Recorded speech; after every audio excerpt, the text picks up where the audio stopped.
У нас такой вот файлик нужно распаковать, но перед этим желательно отключить антивирус. Переходим сюда, управление настройками, и здесь выключаем вот эти вот штучки две.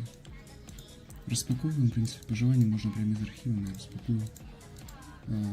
Запускаем, сначала запускаем сам чит, потом уже запускаем Valorant. Такая вот менюшка, нажимаем Start, просто ждем.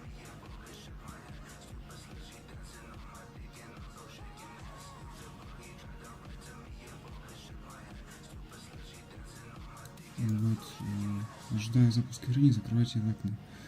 Получается, запускаем сам Valorant уже, и будет небольшое видео демонстрации чита.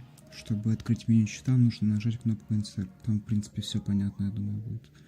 В принципе, на этом все. Если я смог вам помочь, то поставьте лайк. Если вам интересна тематика чита, то подпишитесь. Всем спасибо за просмотр, всем пока.